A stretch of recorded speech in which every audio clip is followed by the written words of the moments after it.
Hello. Thank you so much for joining us. This is HUR at Home Inspiration. I'm Jackie Gales Webb, and I am so excited about my guest this evening.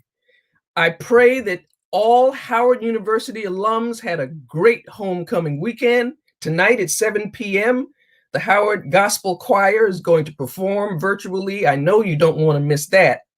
Congratulations to all of the WHUR family that worked so hard to produce the WHUR Howard University Virtual Homecoming Special. You can still see this special, this 50-minute special, television style, Academy Award-winning style special online. Just go to WHUR.com and, it's hosted by Kokalani and DJ Iron and Manzi Pullen, and they are Howard University alums, and I am so proud to be working with them at Howard University's WHUR, Howard University Radio. The guest on that program included my guest tonight, and it is my pleasure and my honor to present to you the one and only Lecrae. Hello. How you doing? Thanks for having me. You got the Grammys in the background. I just threw them on the shelf and just sat down. It's no big deal. I am so honored to have you here on HUR at Home Inspiration. You've done so much for music, for hip hop, for rap, for your community, for young men, as far as mentoring and fatherhood. I mean, it's just endless, the things that you do. You must not have any time for anything. Oh man, I mean, I got the same 24 hours everybody else has, but sometimes it feels like I only have 5. So, it is a hustle. Well, I played Drown this morning, the song with John Legend. And, how's he doing? Because he and his wife just recently had a loss of a baby. Have you been in touch with him since you did the song? Yeah, and just giving him my best and making sure that he knew he was loved, and he's been surrounded by plenty loved ones who are comforting them in this time, and obviously it's rough for them, but we're hopeful and know that he's cared for, and know that him and Chrissy have a great support system around him. He is a remarkable young man, and you two have different backgrounds because he was a preacher's kid, but you were raised in the church, but not really. You didn't think it was for you, right? That's the story. Right. I call myself a drug baby because my grandmother drugged me to church. I didn't go willingly. I was not excited about it. So when did it hit you? When did it hit you that God was real?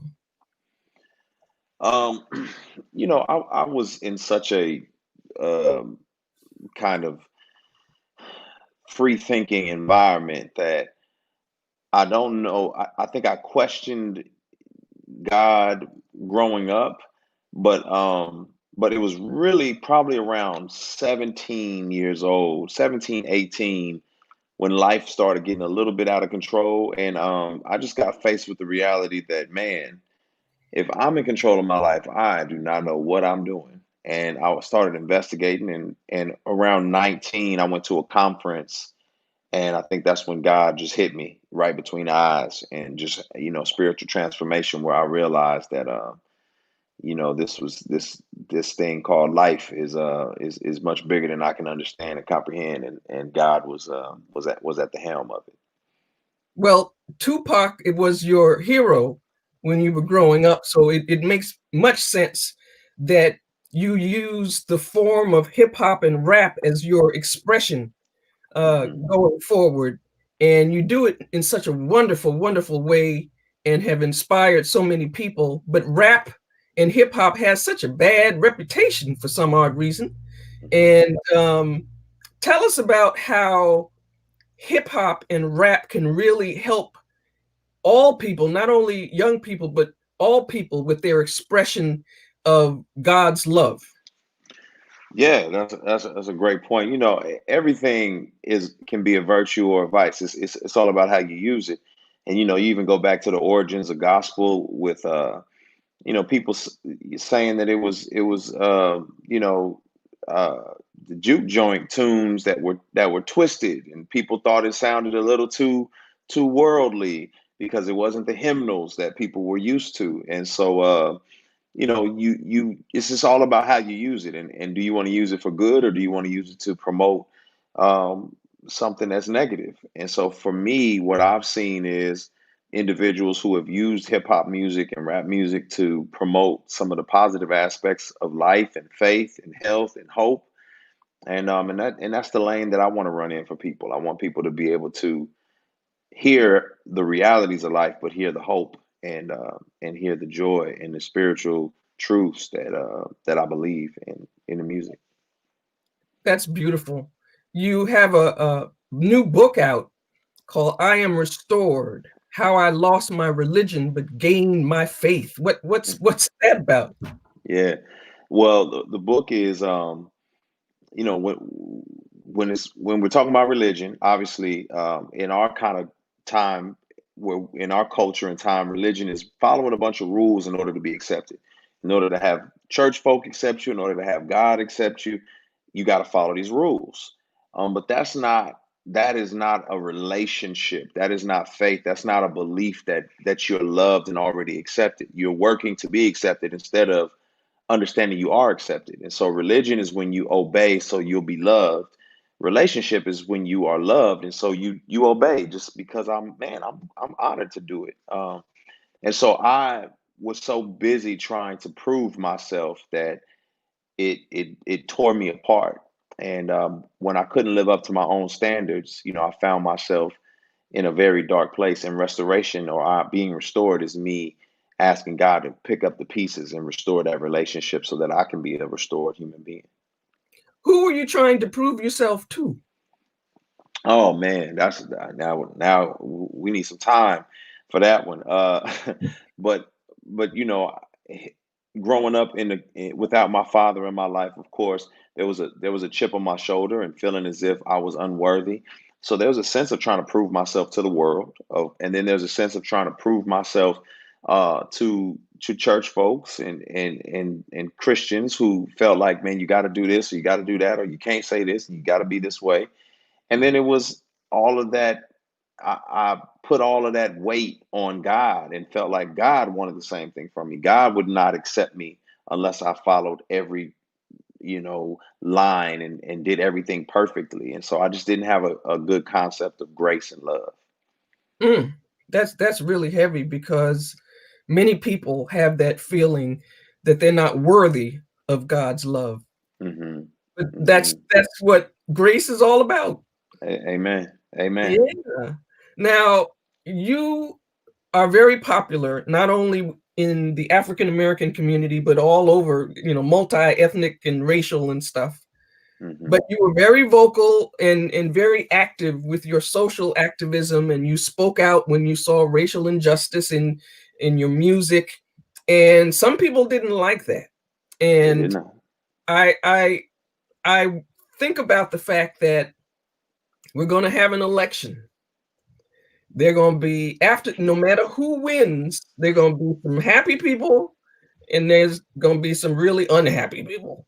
Hmm. Um, And unfortunately, it's maybe along racial lines, the division.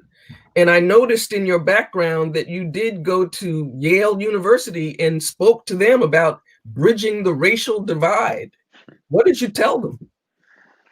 Well, um, obviously, this is an age old issue in our country, in our world. Um, and I think part of the bigger problem is that we are not trying to listen. We're not trying to listen. We're not really good at dealing with the details and history. And so history repeats itself if you don't study it, if you don't understand it. And so mostly, specifically to like my white brothers and sisters, my encouragement to them is to take themselves out of the center of the conversation and just be able to listen to people of color and be able to hear their stories and understand where they're coming from and what they've experienced.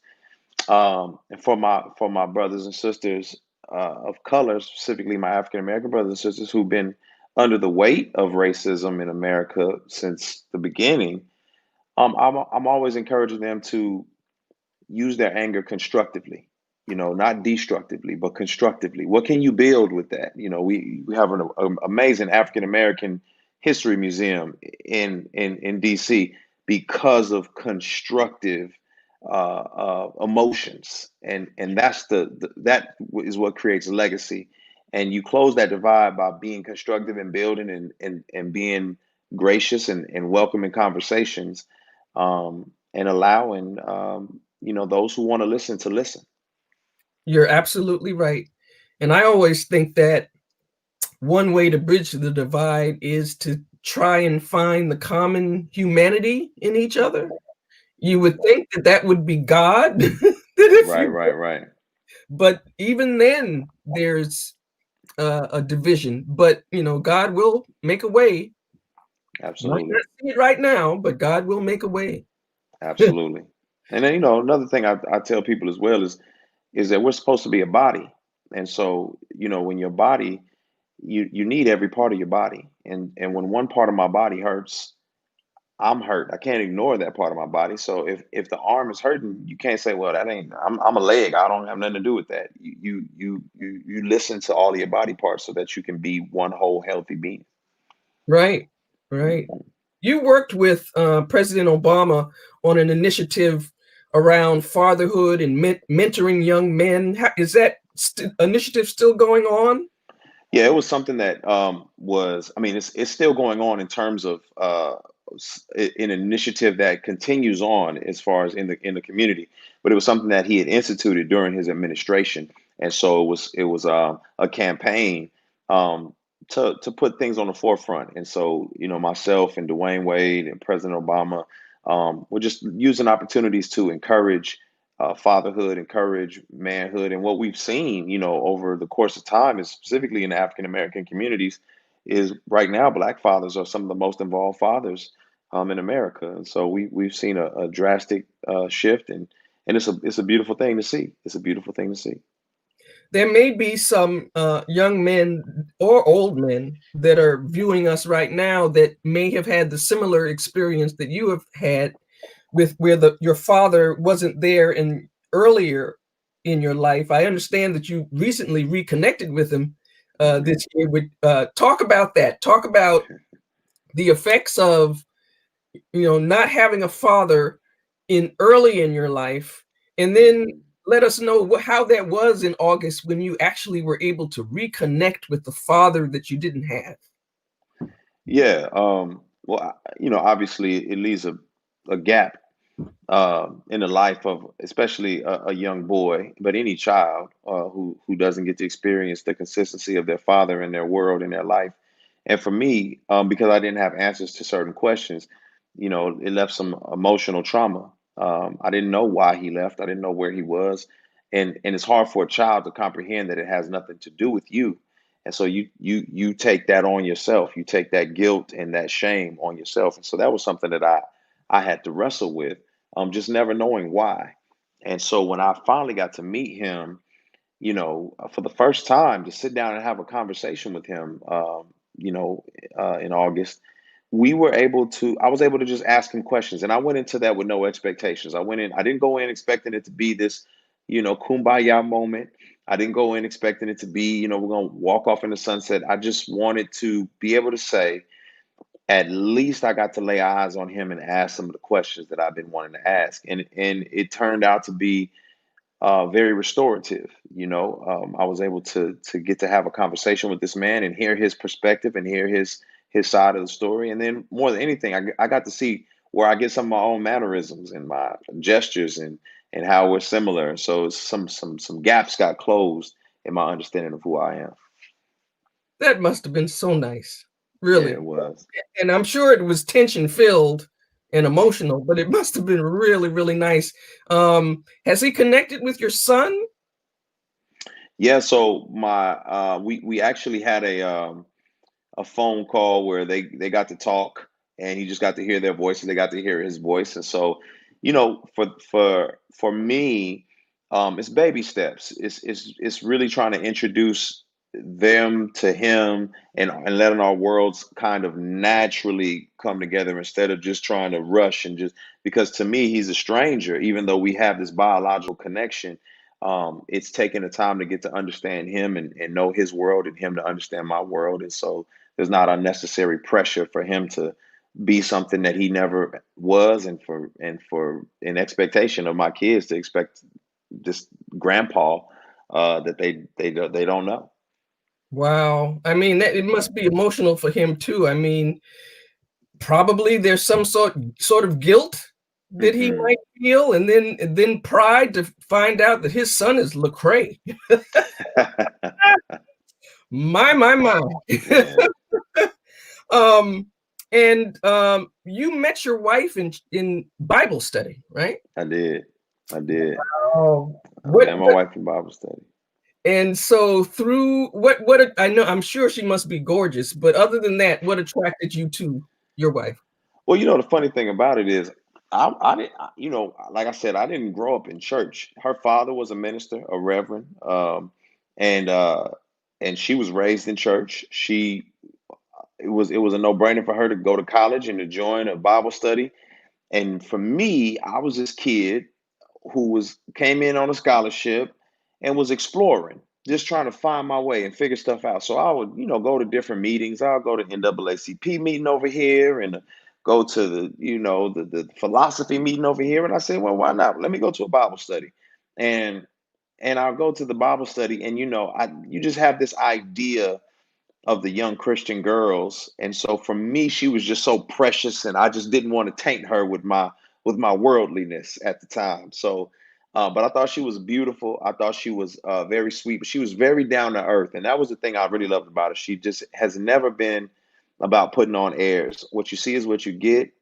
She is as real as there will ever be, and she keeps me grounded. So all this hardware behind me, she won't let that go to my head at any time. Amen. Good for her. Yeah, yeah, Do you think that the whole not having a father situation had any bearing on how you handled or handle marriage or your relationships with females? absolutely, absolutely. I just didn't have a model for that. I didn't have a picture of what that looked like. Didn't have a picture for what a healthy marriage looked like. Um, I'd seen so many problems and so much trauma growing up, and there wasn't like a man I could turn to say, "Hey, how do I do this? And what should I do about this? And what should I do about that?" So it was very difficult, just to navigate those spaces. I had some great mentors, but they were only a year or two older than me, so they didn't know much more than I knew. And that is when her father actually stepped in and became like a father to me. God bless his soul. He passed away in 2013, but he was really the father figure that I never had in so many ways, and really just embraced me, and I became the son that he never had. Well, you've become such a success story. Do you reconnect with the people that you knew when you were running the streets and in drugs, and what is that like? Yeah, I write them in prison because a lot of them are in prison. One of my best friends growing up is currently incarcerated, and it's unfortunate. There's a lot of respect for me from them. I see a lot of them, and a lot of guys I looked up to as a kid. And they see me as we when we grow up, we see certain individuals become professional athletes, and just make it out the neighborhood, and esteem them. And I never imagined that I would be that for them, because I didn't go the traditional route. I went a completely different route, but there's so much love and respect for me, um, from the community and from a lot of my old friends. Everyone's really proud of me, and appreciates what I've done. And I've seen some of their lives change as well. I've seen some of them come a full circle, inspire them to be better fathers and leaders. And then hopefully, they'll be inspired to follow the Lord, and really just begin living their life this way. But I always want to be close to them. I want to make sure that they feel like I'm accessible, because that was part of my problem growing up, is I didn't feel as if the church was accessible to me, and that there was a bridge. And I feel like now I can be the bridge. I can be the bridge between, you know, Bishop so and so and this individual who's just getting out of prison. I can be that bridge, and I think that's very necessary. Let's talk about your art, your music. I played Drown this morning, as I mentioned earlier, with John Legend. Talk about that song and how does God speak to you? How does this flow through you? Yeah. For me, especially like with Drown, I want people to know that it's not all pretty. A lot of times, especially some older songs that we were singing in church, or just traditional gospel music, was about inspiring us because we were going through such hard times. You Jim Crow or whatever it may be. We were looking for that inspiration and that hope. And sometimes, we didn't necessarily acknowledge what it was we were going through. We were just saying we just needed to get out. And on a Drown, I want to talk about, hey, this is some of the stuff that's happening inside. And so I can acknowledge it because there's freedom in confession, and there's suffering and suppression. So I just want to acknowledge the pain, but I also want to believe that God can bring me out of it. And so every time I'm writing with that understanding that there's always hope, but sometimes it doesn't feel like there is. And so I want people to understand, I know what that feeling is like as well. Wow. When I first saw the title of your book, How I Lost My Religion, I immediately went to think of Kirk Franklin, who had a similar title for one of his albums. And I noticed Kirk is one of the people that's working with you on this album. Who are some of the other people, and what was that like working with Kirk Franklin? Oh man, yeah, BJ the Chicago Kid, phenomenal singer. Kirk Franklin, Ace Harris, who's produced for some of the legends in music. Of course, John Legend, and man, so many others. Kirk is like a big brother to me. He really has taken me under his wing in so many ways and helped me to navigate some areas that nobody else has, doors that no one else has been through. And so Kirk was able to speak to those places because he bridged the gap, in a more traditional way. He bridged the gap. And so he's given me a lot of advice, and he's just very generous, one of the most generous people you'll ever meet, very consistent with his time, and really loves the Lord. Both of us, I would say, we are spiritual sons in some sense of Pastor Tony Evans in Dallas, Texas, at Oak Cliff Bible Fellowship, and Pastor Evans is just poured so much into our lives that we've been drinking out of this amazing fountain. And Kirk has been able to sit right next to Pastor Evans for years. I'm not in the same city, and so Kirk is like a walking river of wisdom. And so artistically, he's a genius. I don't think people give him enough credit. I think we give him credit within the gospel world, but in music as a whole, he's a genius. I mean, he's literally Michael Jackson, Prince-esque in terms of his writing and his abilities. And so for me, it was an honor to be able to work with him, and for us to get in the studio and just connect and collaborate, and for him to respect my craftsmanship. He asked me for advice on music, and I'm like, really? You asking me? Okay, well, if I can give a genius some inspiration, then so be it. Yeah. Yeah. He is remarkable. I'll never forget the last concert a few years ago when we could go out, and I saw Kirk Franklin. He would only play like 3 notes on the piano, and people would know what the song was. It was Yeah. amazing. Yeah. Who are the other geniuses of today that inspire you and have your attention? Oh man, there's so many. I think there's so many people that people don't even. Some people like PJ Morton is another individual that is phenomenal. He another person that bridges the gap for him to be able to you know, work with gospel greats, and then at the same time work with musical greats, Stevie Wonders of the world. It's just, I think Maroon he's 5. Maroon 5. Yeah, I mean, the man is incredible, and I don't think he gets enough credit for the work that he's done and the things that he's contributed to. Um, oh man, for me, obviously, Lauryn Hill will always have a sweet spot in my heart. I think that she's tremendously gifted, and for me personally, she's artistically gifted, but she was one of the first people that I heard really express her faith in a sincere way to a mainstream audience. And I don't think people grasp that. When I first became a Christian, I didn't that was gospel music to me because I didn't know what else to listen to that was rapping and speaking in that language. So those are two people that I hold in high regard. And PJ is a good friend of mine as well, so I love him. I always feel grateful to big him up. Have you noticed that a lot of gospel artists today are coming out with songs that address racial and social injustice? I mean, even Shirley Caesar has a song out called "Get Your Knee Off My Neck," and it's very striking because during the civil rights movement, gospel music was very prevalent, but then things kind of eased off. Mm-hmm. They didn't really get involved in what was going on today or at that time, but now it's different. Have you noticed that?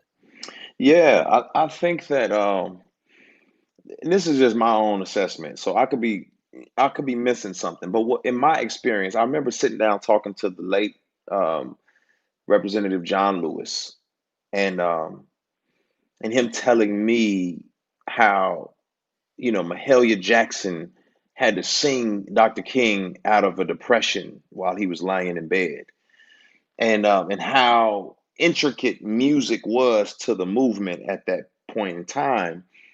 And I think what we've seen happen is in some ways we believe that the oppression has been lifted, or the yeah, the oppression and the racism has somehow been lifted. It's really just been masked. It's been kind of diluted. It's like a fog. You can't see it as clear. And so because of that, I think that the church and the music have felt like, well, we don't really need to do anything. We can do our own thing and thrive. And we can win awards and pay our bills and travel and do all these amazing things. But we don't necessarily have to be connected to that movement. That's not our purpose. And and I think what's happened now is that we're seeing that this has been so traumatic for everybody that we need music. We need music. We need a soundtrack to everything that's going on. And who better to give a balm for the weak or the needy than the people of God? We have the very words of life. And so if we're not creating music to inspire people and to address the issues that are going on right now, um, then I think we miss an opportunity to serve the world. Beautifully put. Yeah. So, does your son want to be an artist? Oh man. That's funny. I I don't think whatever his desire is, I'm fully supportive. He's very creative, but he's intelligent as well, and so I'm not sure if I think he'd be able to see. Unlike me, I didn't know how to use my intelligence or my creativity in a way outside of rap music. So I'm just grateful that he'll have options. If he wants to pursue that route, by all means, but I'm just grateful he'll have a different set of options and be exposed to different things. There was no fashion designers, or there were no playwrights that I knew of or anything along those lines. And so now he has those particular options if he chooses to pursue them. And so I'm very, his head is always in a book. Every time I turn around, he's reading something. He's Good, a smart young man. Yeah, very smart. good. Hopefully, he's Hmm. reading Daddy's book. Well, you've written books, New York Times bestsellers, documentaries. What is this? The 10th album or the 11th? Yeah, 10th album. 10th Yeah. album. You do so much. You were out there helping out with COVID-19 in Atlanta. What were you doing there? You were giving out What were you doing? We did sinks, hand washing stations, and we also did masks. So Wow. we did both. And a good friend of mine, Terrence Lester, we noticed that there were not hand washing stations in the city of Atlanta, and so we wanted to make sure that changed, and then we wanted to make sure that individuals who are incarcerated were being taken care of as well. So we had to provide masks for the people. Wow, you bless people Yeah. with your music, and you bless people with your hands and your work. I Mhm. mean, you do so much. What's next? What is next? I mean, right now, I'm just hoping that uh, people will. It's a restorative ecosystem for me. So I always want to see restoration happening. Obviously, people are going to listen to the music, the restoration album. Obviously, they're going to read the book, I Am Restored. But then I hope they're inspired to do the work, and so that's what I always be doing. I work, in disenfranchised communities all over America, specifically in my own backyard. Work in prisons, making sure that there are opportunities for individuals who are incarcerated to see another opportunity for them. And for me, it's just being a husband and a father. That's going to be a consistent piece of my life. And so just making sure that I keep all those balls in the air, and we'll see what happens. Well, you are truly blessed with a ministry in all that you do. The work with your hands, your creativity, the expression, letting God speak through you. You are truly a blessing for us, and definitely for me here on HUR at Home Inspiration. So everybody, get the book. Get Yeah. I Am Restored: How I Lost My Religion But Gained My Faith, and get the album Restoration. It's got John Legend and Kirk Franklin and Lecrae. So, Lecrae, I'd like you to end this wonderful conversation with a prayer for everyone, because, as I said earlier, we're in this situation where anything could happen, but we have to rely on God and rely on our faith in God and not worry and be Yeah. confident that everything will be all right. And Hmm. before you pray, I want to let you know, everybody, that next week, scheduled to be on HUR at Home Inspiration at 6:00 will be Brian Courtney Wilson and Bishop William J. Barber. So that should be spectacular. Lecrae, please give us a prayer. Oh man, yeah. I'm just reminded of Psalm 25, and Lord, your word says that we will put our trust in you. Um, Father, that we will remember your great mercy and your love, and also God, that we can trust you, that you will turn to us when we are lonely, when we are afflicted, and you will relieve the troubles of our heart. You'll free us from our anguish and our affliction and our distress. And God, you guard our lives, and you will not let us be put to shame. And so, Lord, just remind us in this season that regardless of what's happening around us, that you are our advocate. If anything else, Lord, remind us that the tomb is empty.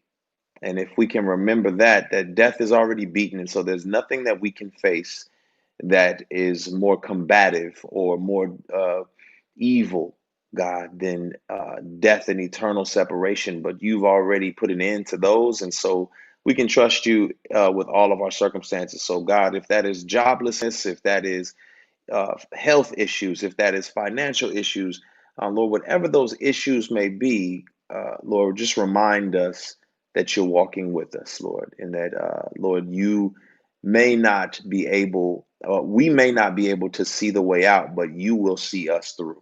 And we thank you for that. We ask all this in your son's name. Amen. Amen. Blessed assurance. Amen. Thank you so much. I am so honored. Thank you. I appreciate it. Thank you for having me. And happy homecoming to everybody, all the alums out there. Much love to you all. That's right. Thank you, everybody. Thank you for joining us on HUR at Home Inspiration. And please join us again next Sunday. And please be safe. Good night.